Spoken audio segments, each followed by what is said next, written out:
The sewing machine was really the first machine of any sort to enter the home. When it first appeared in the 1850s, it was regarded as the miracle of its age.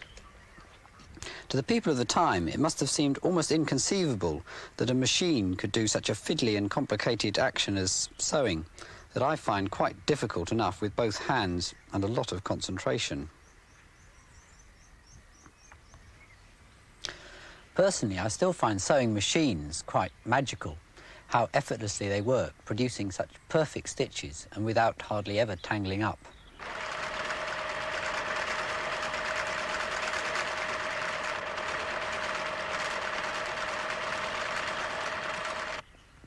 To make a machine that directly imitated hand sewing would be very difficult.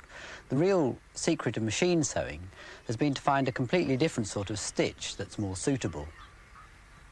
The first clues came from a sort of embroidery decoration popular in the 18th century.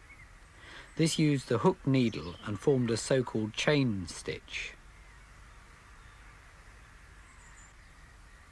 The needle never needs to go right through the fabric, so it can be firmly fixed to part of a machine at the top. The first attempts at mechanical sewing imitated this embroidery stitch.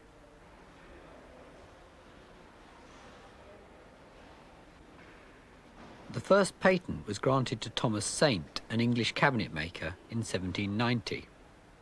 When a model was made from his drawings 100 years later, it had to be extensively modified before it would work.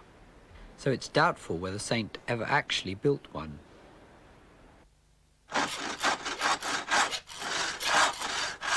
The first person to build a sewing machine and put it to any practical use was a French tailor called Thimonier.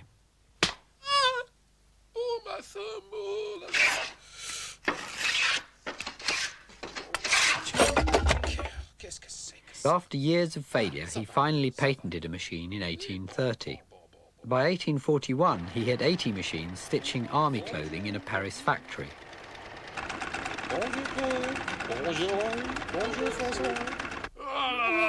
An angry crowd of tailors, fearing that the invention would rob them of their livelihood, then broke into the factory and destroyed the machines. Thimonier was ruined and eventually died penniless. This is a model of Thimonier's machine in the Science Museum, which exactly imitates the hand embroidery stitch.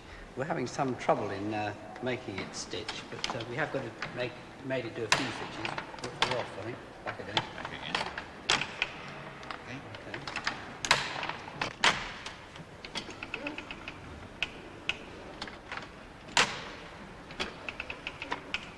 It's working better.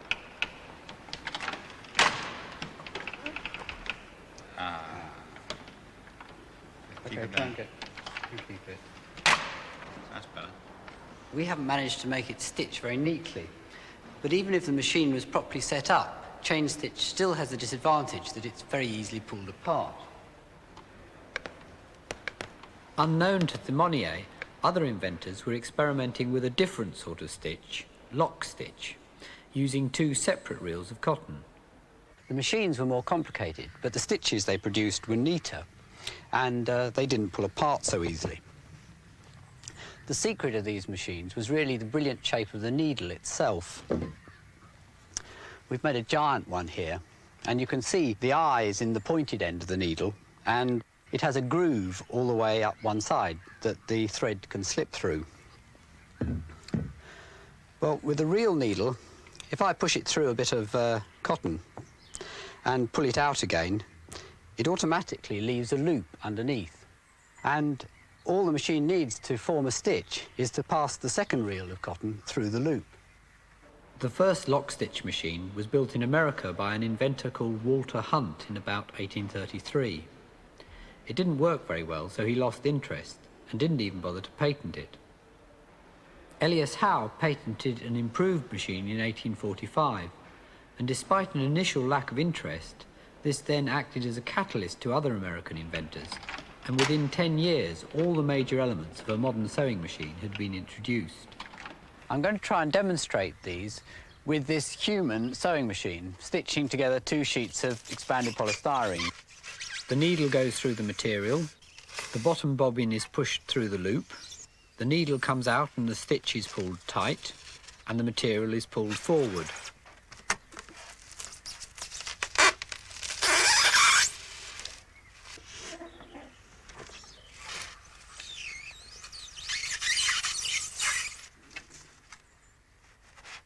Every lock stitch machine has these 4 movements: pushing through the needle, passing the loop round the bobbin, pulling the stitch tight, and moving the material forward.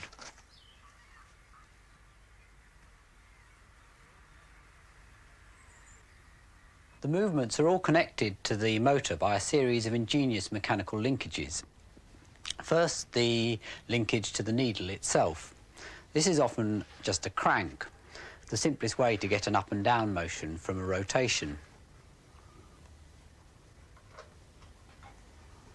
Next, the device that pulls the stitch tight. This is basically an arm that flies up at the right moment, just as Ellie's was doing. But Ellie also had to grip the thread with her other hand to stop the thread being pulled from the reel instead of through the stitch. So on a sewing machine, there's a sort of friction pulley between the cotton reel and the arm. It's getting the thread to pass cleanly through these 2 things before the needle that always makes threading up a machine so elaborate. The action of the arm itself is surprisingly simple. Just 2 levers fixed to the needle mechanism. It's wonderful what a vast range of movements can be derived from simple cranks and levers.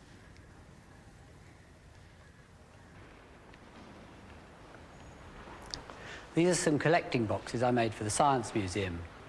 They're actually portraits of people who work here. The idea was to show exactly what a donation would fund, so £1 makes them work for 10 times long as 10p.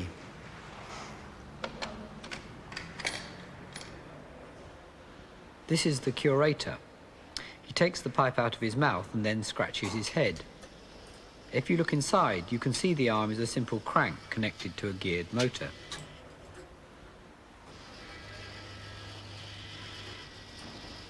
Back to the sewing machine. The next action is passing the thread loop round the bobbin. This is what Ian was doing in the human sewing machine. To me, this is the most magical part, how it manages to do it without tangling up. On a real machine, instead of passing the bobbin through the loop, the bobbin stays still and a sort of rotating hook pulls the loop so it's large enough to pass right over the bobbin. With the bobbin back in place, all you can actually see is the red thread slipping round the outside.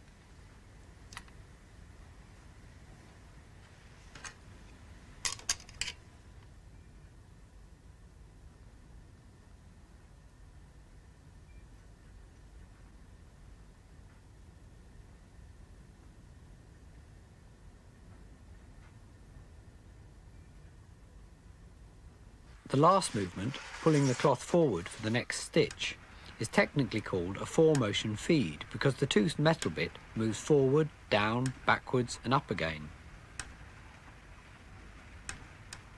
It does this with these 2 off-centre rings on the drive shaft. The one on the right pulls the claw backwards and forwards, the other one makes it go up and down. So both combined give the 4 motions. This completes the basic mechanism, all 4 movements connected to a single drive shaft. This is actually a toy made in Germany about 1893. It's called the Nuremberg Lady or Nuremberg Princess. It's patented. The cotton goes in here, that's the bobbin. Comes through a tensioning system. Comes across to here. The needle would have been held in her hand. You see her head nods.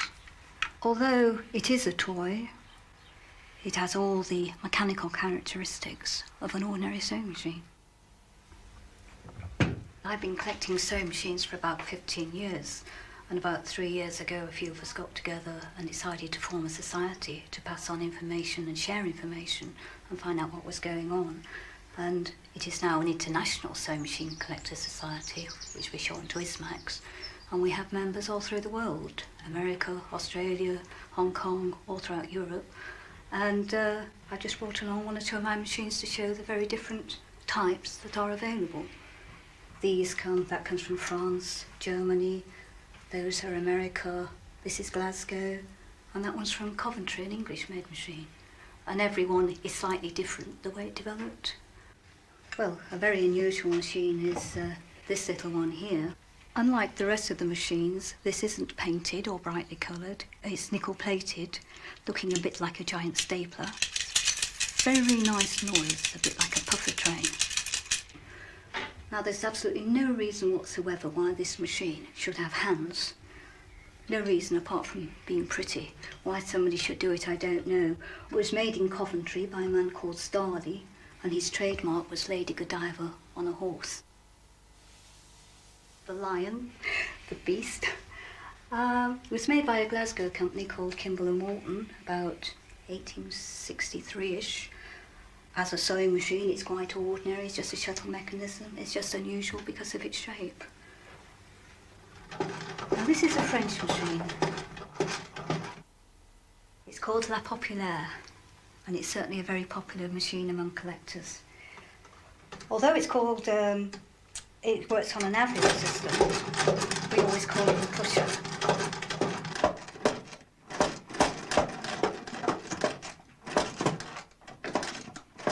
And it is one of the very few to use this unusual push-start mechanism. But we've seen all these very different looking, very complicated, very simple mechanism machines. But one of the simplest, one of the prettiest, one of the most popular, and probably, in my opinion, one of the best, the Wilcox & Gibbs.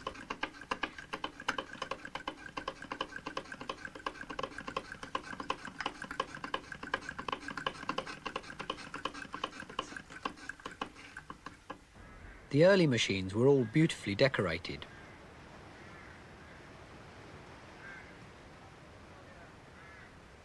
I think this was because the sewing machine was the first machine to enter the home.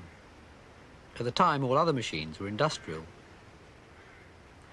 Lavish decoration was an attempt to make them look more domesticated.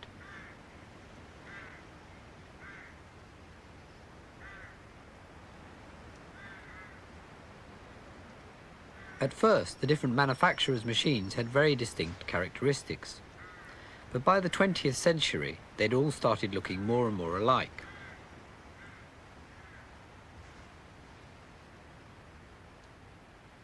This was partly due to the commercial dominance of one particular manufacturer.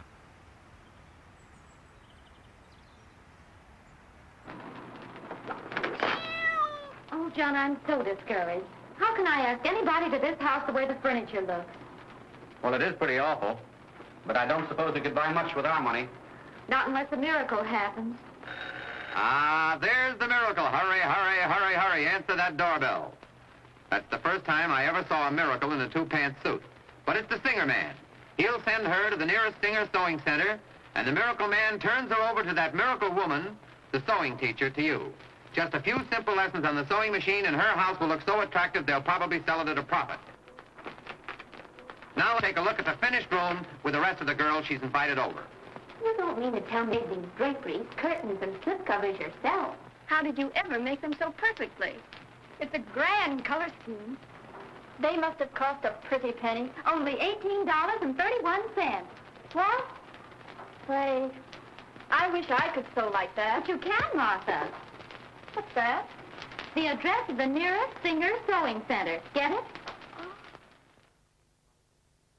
The company was founded by a man called Isaac Merritt Singer.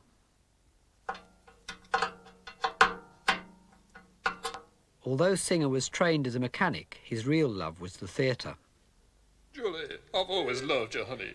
Can you ever forgive me? Oh, this is so sudden. Oh, Homer. In 1839, he managed to sell a design for a mechanical excavator for $2,000. Power gets to the bucket, it's beautiful. Okay, I'll buy it. And with the money, he set up his own theatre company called the Merritt Players. Oh, I'm rich. I'm rich. Now I can start my theatre company. Sting him up. Oh, no. Goddamn hell I will. See, honey, I told you I'd save you. Oh, Julie. My hero. Singer's theatre company went bankrupt after a few years.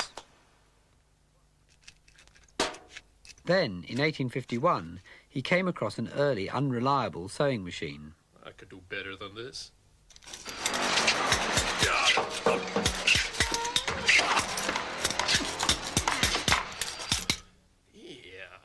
He built his prototype in only 11 days and then went into production. Singer's machine wasn't particularly original, but he was brilliant at selling it. Okay, ladies and gentlemen, this machine sewing before your very eyes. Here is your trousers, Isaac.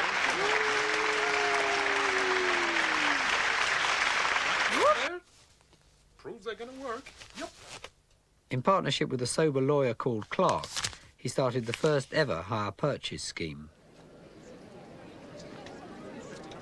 By 1867, Singer was a very rich man with a total of 18 children from a variety of wives and mistresses. But because the machines were being sold to respectable homes, Clark then persuaded Singer to leave the country. It's a one-way ticket. Oh. You gotta leave town. No? Singer eventually settled in Torquay, where he died in 1875, leaving a total of 24 children.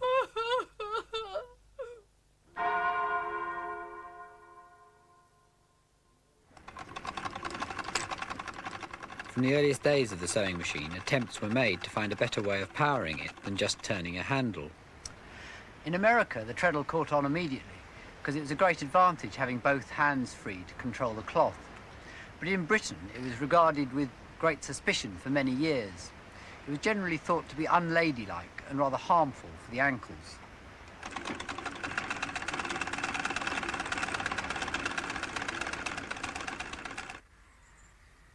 Attempts were made to power the machines by water wheels, giant clockwork motors and steam, but all were inconvenient. The first electric machines appeared in the 1920s. At first the motor was a separate lump bolted on. Only very gradually did it become integrated in the body of the machine.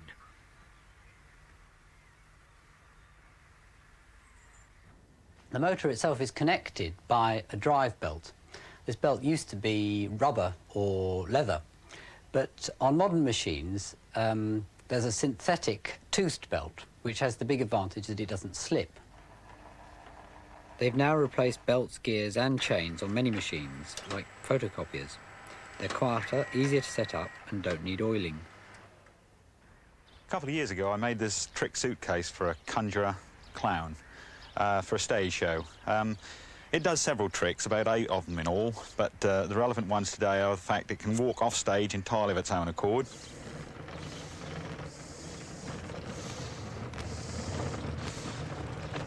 Whereupon it can stop, and then it can fall over. The drive mechanism has worked entirely on tooth belts. I use them quite a bit. 2 of the tooth belts act as like caterpillar tracks, and the third one is the drive. I'll show you it working.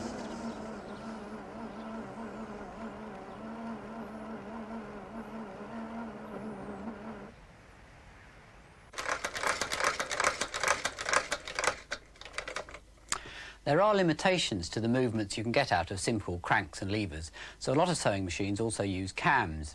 This machine's actually a cobbler's machine used for sewing leather. The cams can create a much wider range of movements using irregularly shaped slots and discs like this one.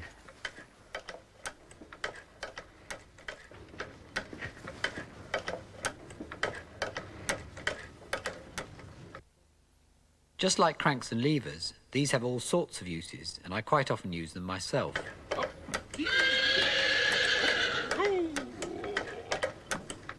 This is the warder in the Science Museum. I made the warder with a simple crank at first, but then he just moved his head evenly from side to side, and it didn't look at all realistic. It looked entirely mechanical. So I swapped it for a cam, and then that gave it its sort of jerky motion, and he actually looked as if he was looking around. And looking down at his watch was the same. Instead of a continuous down and up movement, it needed to be down, pause, and up. so I used another cam. This is a doctor I made who writes out illegible prescriptions. Cams can be used for really complicated movements.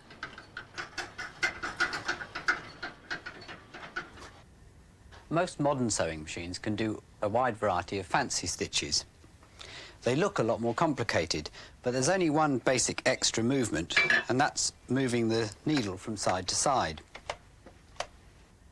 And by combining sideways needle movements with variable cloth feed movements, all sorts of fancy stitches become possible.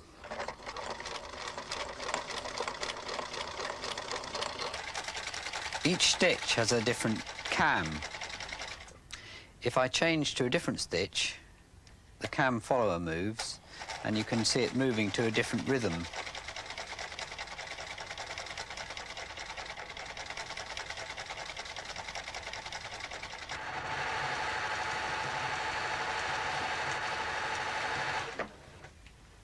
This is one of the latest electronic machines. The idea behind it is really quite simple.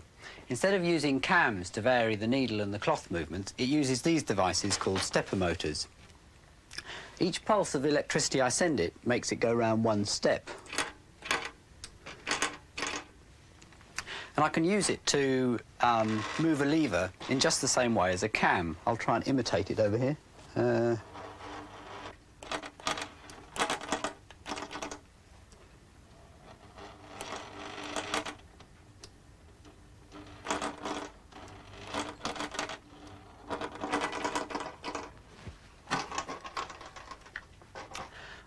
By programming a microprocessor to produce a rapid sequence of pulses to control the stepper motor, the movements of the needle can be very accurately controlled. I think you can see the stepper motor moving the needle in this machine. The stepper motor is fixed to a cog, which moves the needle in small steps.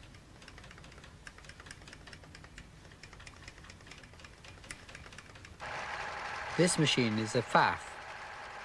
Today, Singer has lost its market dominance, and German and Swiss manufacturers now produce the most advanced machines.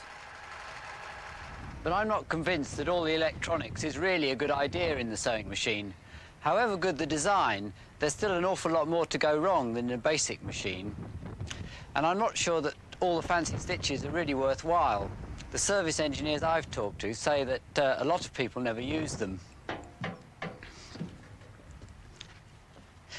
With the old mechanical machines that used to last anything up to 100 years, the lack of obsolescence was quite a problem for the manufacturers. Singer used to have a policy of breaking up any machines taken in part exchange to reduce the supply of second-hand ones. I suspect all the complexity of the fancy stitches has added quite a convenient degree of obsolescence. But anyway, the golden age of the domestic sewing machine is perhaps already past. Make me a gown that is a perfect fit, like the one you made for Lady Di. When it first appeared, there were no clothes shops anywhere. You either made your own, The tickles! or if rich enough, got a tailor to do it. It will be a couple of weeks, ma'am. Even a generation ago, most families made some of their own clothes.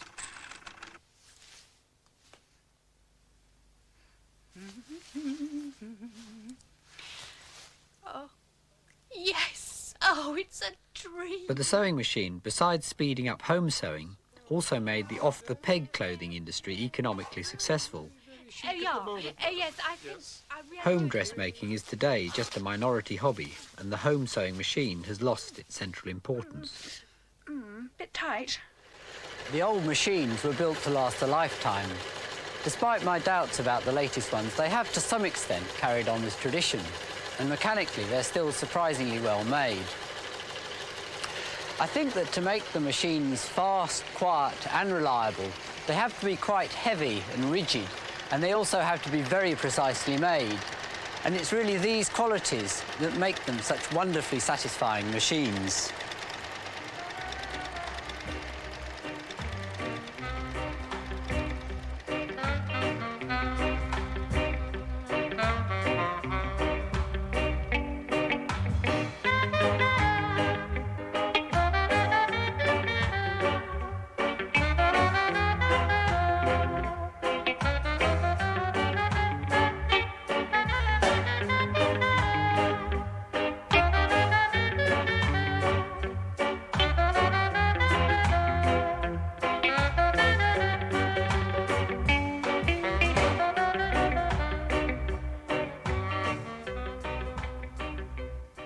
The first thing I remember about the sewing machine was all the letters we got about my dirty fingers and shoes and generally dishevelled appearance. It was very funny, though slightly embarrassing. I suppose that's something to do with sewing, that handling the white cloth with dirty fingers. Though of course I'd just been messing around with the machines themselves and couldn't help getting my fingers oily. Then the giant needle was a very beautiful thing. Rex was brilliant at making giant objects. He just loved doing it, and but it was particularly fine, the giant needle, solid aluminium it was made out of. And actually later on in the film, in a bit about cross stitch, in the background you can see a giant 12-foot long hammer that he also made. Then the human sewing machine was particularly satisfying to me. It was difficult getting everybody together, so we never actually rehearsed it, so I was just hoping for the best that it would work. And I never gave Ellie instructions what to do with her arms, but it was just intuitive to get the cycle to work, that she was pulling more thread off the reel and then using her arm to sort of provide enough slack so that the bobbin could go through. I don't think I fully realised it till I was watching the rushes. It was very exciting. I'd forgotten that the doctor machine was in this episode, in the bit about cams. The doctor still exists. He's in my Under the Pier show arcade on Southwold Pier, still dispensing illegible prescriptions. Still going strong. He's been used hundreds and thousands of times now. The other thing that I particularly enjoyed about this one was working with Franklin's, a local company that sold and repaired sewing machines. We'd rescued quite a few from household waste tips as well, and there was one, an old Bernina, that I thought was a lovely machine, which had just got a broken nylon gear inside, and they thought it was worth repairing. And that has become my sewing machine. So after that filming, I gradually taught myself to sew, and I've enjoyed doing it ever since. Berninas are particularly nice machines. They're renowned for their ability to stitch heavier fabrics, and they're beautifully made. Yeah, the big change with sewing is that ready-to-wear clothes have got cheaper and cheaper, and fewer people are making their own. So fabric shops and haberdashery shops are closing, and sewing has become a very niche sort of minority hobby. It's sad, but at least knitting seems to have something of a renaissance, and maybe sewing will go the same way. I hope so.